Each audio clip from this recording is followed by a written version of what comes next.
Hello, everyone. I am doing a teaching on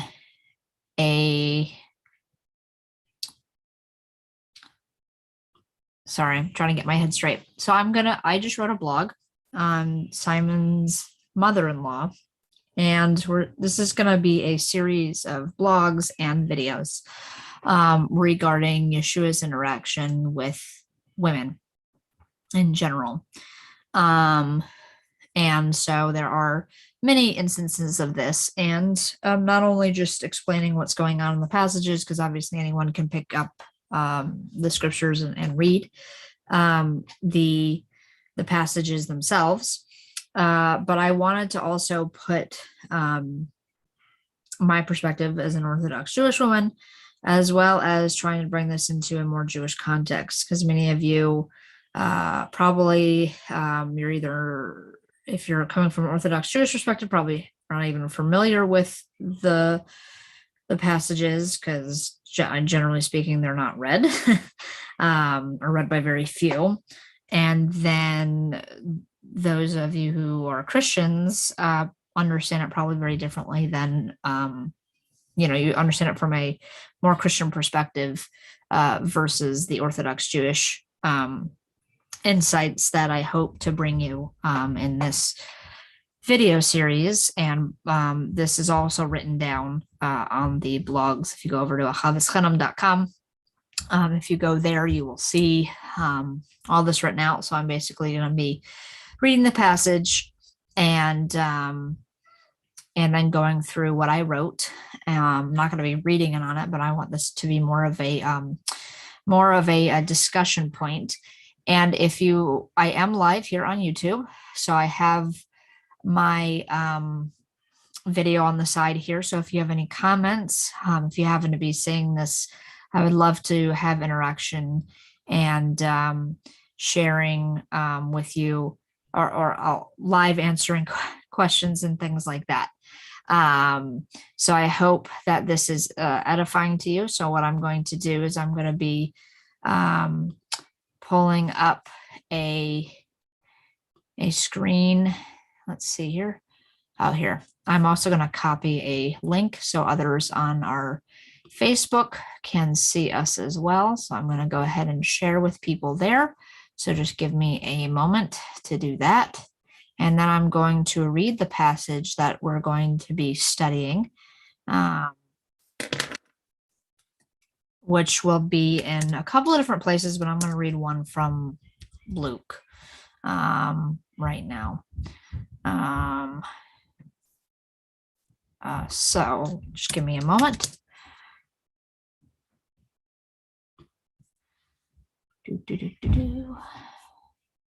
And I'm going to go ahead and pull this up right now. Sorry, I'm first time doing these kind of things. I'm going to pull up my blog. Again, if you have any questions, please write them on the viewer, because then I will actually be able to answer your question. I'll go back occasionally to look at that. So, all right, I'm here and now I'm going over here. So I'm going to be in Luke.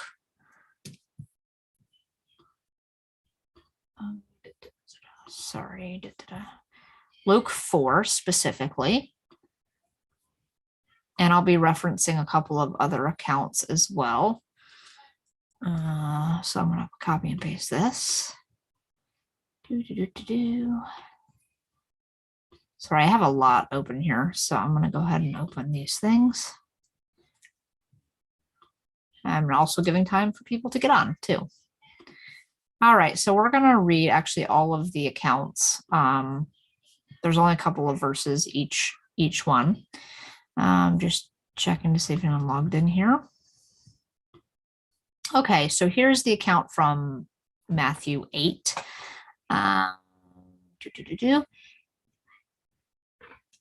Let's see. So it's Matthew 8, 14 and 15. And I'll go ahead and read 16 as well. just to get the context here. And when Yeshua came into Peter's house, he saw Peter's mother-in-law lying down, sick with a fever.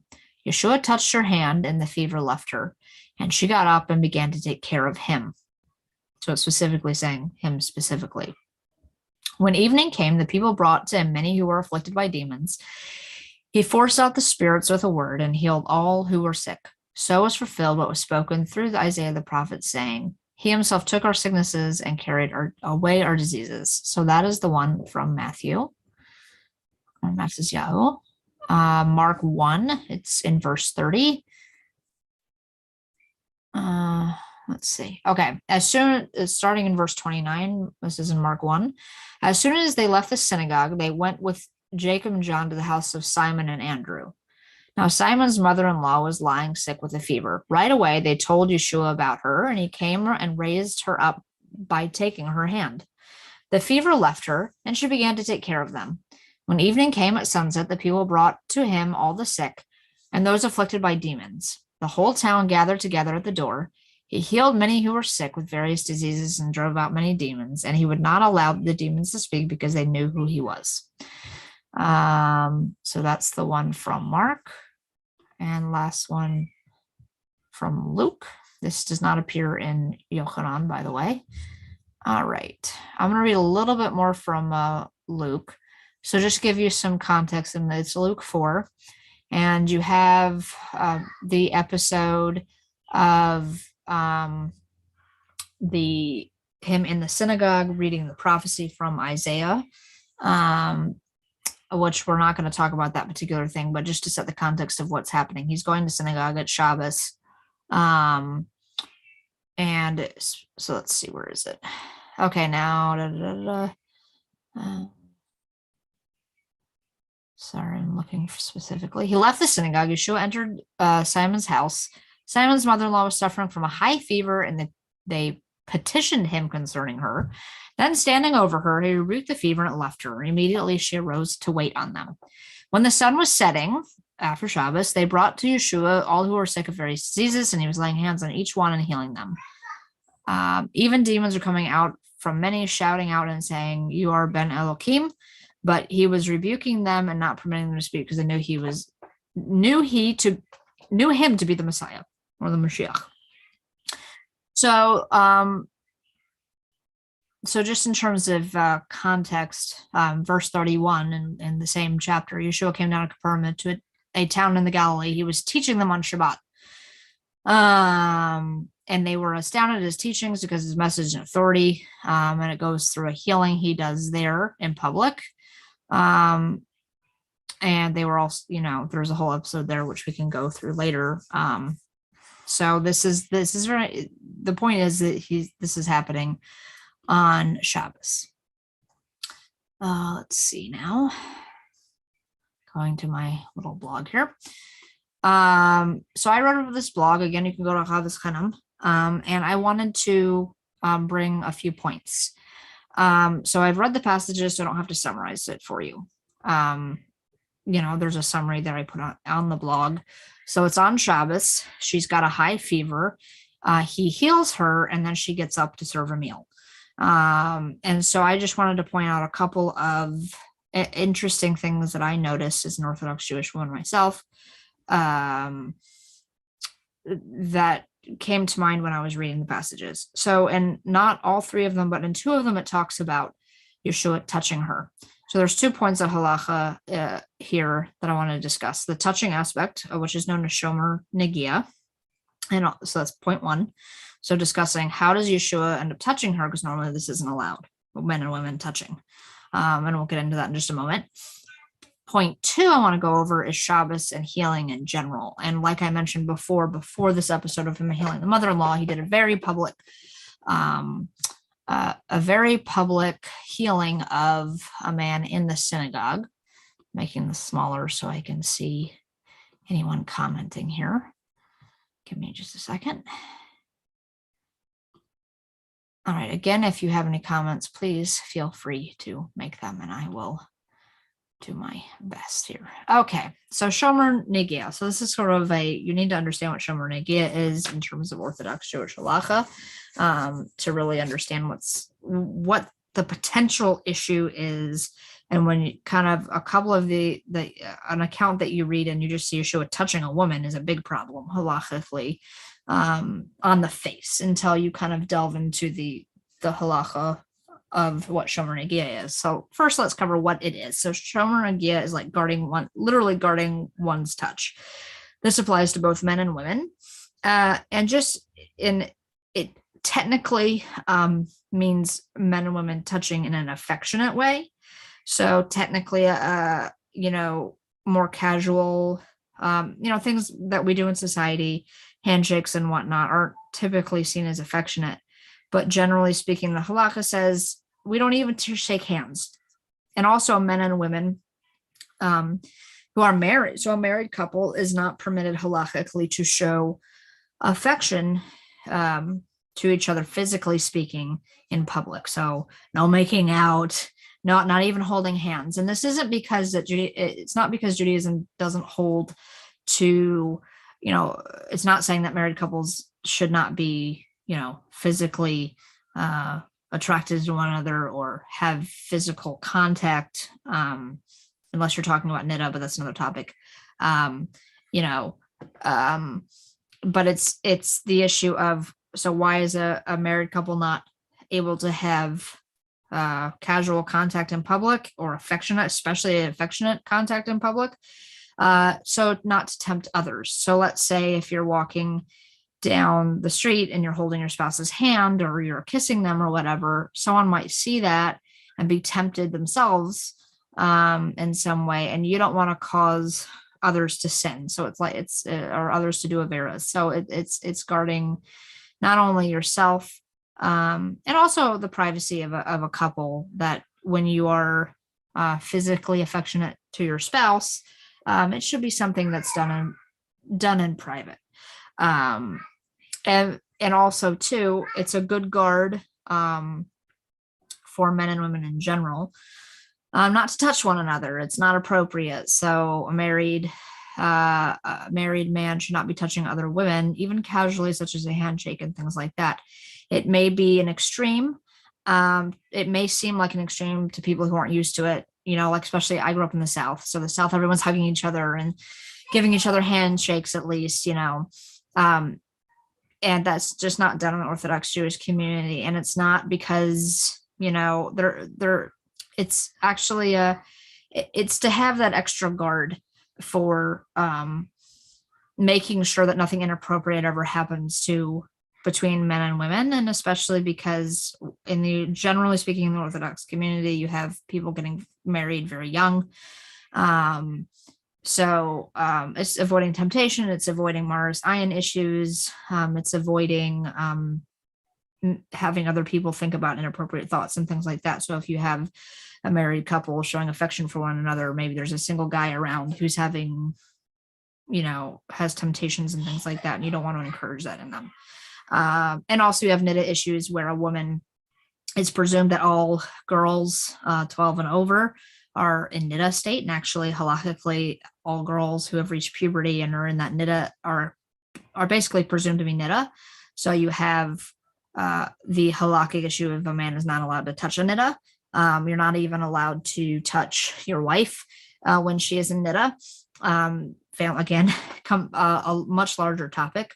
So just generally speaking, because you don't want to embarrass a woman, and nowadays we don't wear any kind of special clothing that indicates whether we're in niddah or not. And you can, argue, okay, what if she's pregnant and things like that. It's just, so generally speaking, because of various different things, niddah laws, i.e. family purity, modesty, respect, you could argue, you have the argument for, just respecting personal space. So if you're ever interacting with the Orthodox Jewish community and you're, when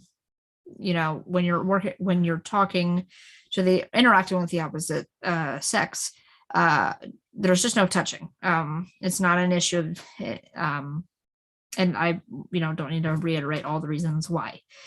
So that those are kind of the general rules in the Orthodox Jewish community. And so sometimes it can create some kind of awkward, a little bit of awkwardness, like when you're trying to, if you're not familiar with the rules and a man tries to shake an Orthodox Jewish woman's hand, she's going to say no generally. So it's just a matter of learning culture. And yeah, so like I said, like if you're from the South or culture that's very touchy and feely, that might be off-putting, but it's just something that you should be aware of and respecting. But it's a way of respecting marriage and just personal space and all the issues that we went over. So you have the issue here of Yeshua touching her. But there are exceptions to the rule. So for example, if a man's wife is a niddah, she's on her period, or she just had a baby and she's automatically a niddah because of that, he's technically not allowed to touch her. But if he's the only one around and she's very ill and needs his help because she just had a baby or she's sick, he's allowed to touch her and to help her, because Judaism doesn't, they're not so strict where, there is compassion, there is grace in these laws as well. So there are exceptions. So along with that, so you have the situation of Yeshua touching her hand. So it's not anything affectionate, but you have an insight in Luke or in Mark that you have him helping her up specifically. And we don't know how old Simon's mother-in-law was. Obviously, Simon was married. Obviously, him having a mother-in-law, and this obviously makes sense because he's in a Jewish context here. So he's going to be married. Probably most of the disciples were, but he's specifically mentioned as having a mother-in-law. And she could have been elderly. And it says he was helping her up. So if she was an older woman, it makes sense that, he's not going to be watching this elderly woman struggle to get up. He's going to help her. So there's some common sense you can kind of put into this. And it also mentions that she was not touching, she did not reach out to him in any way and touch him back after he healed her. So let me here. So you do, and then that would be honoring to him. So he has to fulfill the commandment of honoring the elderly. In Judaism, there's a commandment in Leviticus 19:32 that you were to show great respect for older people in the community. And this may have been, that, and also just if you're seeing someone struggle to get up, it makes sense to help them up. So it's obviously clearly him either or abiding by the honoring the elderly, because she could have been elderly. And if not for that, just common decency to help somebody if they need help.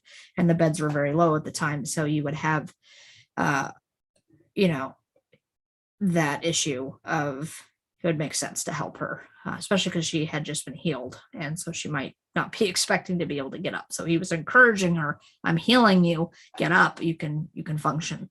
So that's the issue of Shomer and Nagia. So there's really no issue here of inappropriate contact with a woman, because she was also ill. So you have the issue of when there's a life-threatening situation, you're permitted to touch, like I mentioned with the man and the wife, and if she's in niddah, so there's a little bit more detail on the blog, like I said, so head over there and read that. If you guys have any comments or questions, and even after I'm done publishing this, you can leave a comment, and I would be happy to answer any additional questions. Point 2, you have Shabbos and healing. Now, before this episode, he healed somebody in the synagogue, and that's completely different halachas and things like that. But generally speaking, Shabbos is to be set apart as a day that we refrain from weekday activities. And that would include medical procedures. So you would never schedule like I was induced with my third baby. I did not schedule the induction for Shabbos. I scheduled it for another day. And really, when you have Shabbos observance affecting every area of your life, it really makes you think of how you schedule your life and how and when you're orienting your week and your life literally around Shabbos. Like, okay, I got to think about when I'm going to schedule this medical procedure, for example. So I don't run into, I'm not going to schedule it on Friday afternoon, to get induced or whatever, or have this medical procedure or whatever it may be. But of course, within Judaism, you have exceptions to the rule. So generally speaking, medical things aren't allowed. So if like you have a minor headache that you can deal with, it's uncomfortable, but it's not making you unfunctional. Or if you have a sore back or something, or a cut or something that's minor, you don't generally do anything about it on Shabbos. It can wait. Things like having a baby on Shabbos, you must take a woman to the hospital on Shabbos, or it's literally it's commanded in halacha. Okay, if this particular situation happens, because it's considered a life-threatening situation. So any life-threatening situations, all Shabbos rules are suspended. So you can see the issue there, or the exception rather. Bring it here, Ro. The cool thing about that, not necessarily cool, but you do have, so Yeshua could treat her if she has a high fever, which is mentioned in Luke. So it's presumed that she had a life-threatening situation because, can you please bring it to me? Sorry. I'm getting a call, of course, as I'm trying to do this. Please bring it to me. Give me a moment. Tell him to stop. Can you, I will. Please come here. Okay. Give me just a second. Go, please. I hope we might have, hopefully it's not an emergency. Okay.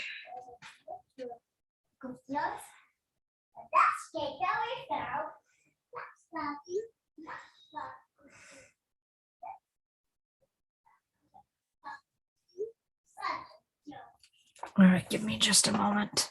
I don't want to end this because give me just a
All right, sorry about that.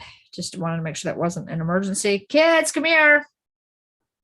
Back to our topic at hand. You to do. Here you go. Where was I now? I didn't want to stop the live stream, so I okay, well, take this into your room. Okay. Dad just wanted to check with me about something. Did he Okay. tell you to not call anymore? Yeah, he's gonna be working, so no problem. All right, so we covered the Shomer Nagia thing. So we are gonna leave that to the side. I was talking about healing on Shabbos, sorry. Talking about healing on Shabbos. But with all of that said, he doesn't break any malacha. All he's doing is speaking. So you have the argument, you do have other passages where he spits in the mud on Shabbos and makes a clay. That's a different discussion. But here he's literally, it says in one of the accounts that he's rebuking the fever, and that's all he's doing. So he's not breaking any halacha in terms of Shabbos. So the Shomer Nagia is obviously him helping her, and there's no issue of Shomer Nagia. Now that we've kind of analyzed that situation, what the exceptions are. And the healing is generally not allowed on Shabbos, but she had a high fever, so it was obviously, and they came to him very concerned about her. So you're going to have, they were Shomer Shabbos, so to speak, Shomer Shabbos Jews. And so they were obviously very concerned about her because they put, one, it says that they told him about her situation, that she had a high fever. And then another one says, even in stronger terms, that they like petitioned him. They're begging him, like, can you do something about this? Because she could have been sick for a long time. We don't have that background. But presumably they wouldn't have bothered their rabbi on Shabbos about such things if it wasn't a life-threatening situation. So just a couple other notes and then we'll be finished. So those are the two issues, Shomer Nagia and healing. So I hope I covered those good. And a final note, she, as I mentioned before, never touched him back. Didn't give him a hug, didn't, jump around and go crazy, so she's respecting Shomer Nagia as well. And she immediately starts serving a meal. And so you have to remember this is on Shabbos. So here we have an example of them doing the afternoon meal. There's no indication that they had eaten before going to synagogue, because generally speaking, you don't eat before you daven at synagogue. So you have, they're going to be having their second meal of Shabbos, because you have 3 meals on Shabbos. And so it makes sense as she obviously was living with her family and the oldest woman, that she'd be serving the Shabbos meal. And so one more point I'll mention is in this 2 out of the 3 accounts mention Isaiah 53:4. So you have, and it talks about, he takes on our sicknesses and our diseases. So in Christian circles, this is understood as to be only about Mashiach, but there are different interpretations in Judaism and the Jewish sources. So I have a commentary on Tehillim, or not Tehillim. I do have a commentary on Tehillim, but Yeshayahu, Isaiah, and I have it here. Yehut Mem Loez discusses this verse and says it's about the Jewish people. So that's one interpretation of this. But then you do have support from Rashi in the Talmud in Sanhedrin 98b, which the book Countdown to Mashiach goes into much greater detail than I'm going to here about why that applies to Mashiach himself. Now, in the Countdown to Mashiach book, they are not talking about Yeshua. They were talking about Rabbi Schneerson, which we, of course, don't hold a Mashiach as Mashiach, but they use the verse in terms of his suffering to as proof that he's Mashiach. I disagree with that interpretation. But so that's how, and I bring the point up because in Christianity, and Messianic circles, you have this idea of there only could be one true interpretation of a verse. That's not true in Judaism. You can literally there's literally 5 levels of interpretation. You have the textual based pashat things, like what does the text say, and that's what it means. That's where Christianity kind of stops. For the most part, unless you get into the writings of the apostles and things like that, and then you get the esoteric sod level, but they don't think of it that way. So there's the text level, and then there's what we're talking about here is the sod level, which is the highest level in terms of partis. And so you have many, many, many different interpretations, and that's why you have things like Talmud, which you'll see behind me in this picture, because that's a picture of our actual Talmud as we're getting it. and books, citing different interpretations of certain verses of what it means, this malacha on Shabbos or this halacha about getting up or whatever the halakhic thing is. You have a lot of different interpretations of particular verses. So, when you're coming from a messianic perspective, especially a Christian perspective, it can be hard to understand that you can't have multiple interpretations at the same time, and that's okay. But none of them can contradict one another. But that's a whole nother lesson in terms of pardes. So I hope you guys have enjoyed my talking here. I see one person just joined recently. So this is going to be saved on our YouTube channel. And if you watch this and have any comments, please share them. Or if you have any questions, I would be happy to share them. You can email us at info@ahavaschanim.com. If you want to read the blog post that I talk about this topic of Simon's mother-in-law, and Yeshua's interaction with her and the healing and the issues of Shabbos and the issues of Shomer Nagia, you can go to our YouTube channel. Not our YouTube channel. You can go to ahavaschanim.com. There's a link at the top that has a blog, and I have much more, a bit more detail in that, and I cover other issues that I don't cover here in this video. So hope this was edifying to you, and we appreciate your support. We are Ahavas Chanim is a 501c3, and if you're on our website, you'll see a donation button at the top of the home page, and we greatly appreciate any donations that you wish to give in support of our work. Again, comments, questions, please email them or have a comment on Facebook or YouTube. We hope to be coming up with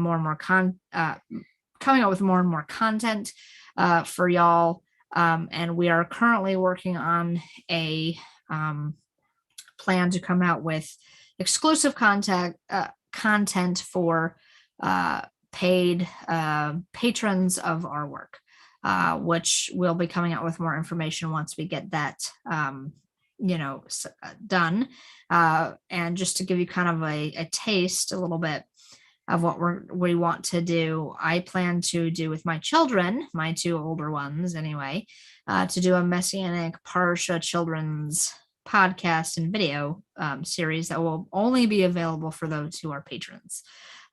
So again, we'll be coming out with more information on that. If you want more information now, you can email me and I can give you some more information that I don't want to necessarily make public right now because I'm still in the planning stages. So I hope you guys have a wonderful day, and we will be doing a class. What day is it? It's Monday. I'll be doing a class tonight at 8:30 Central, around there, on Kosher Kitchen. So please join us if you want to take part in that. Comment or private message us on Facebook, and I will get you that Zoom login info. All right. Thank you guys very much.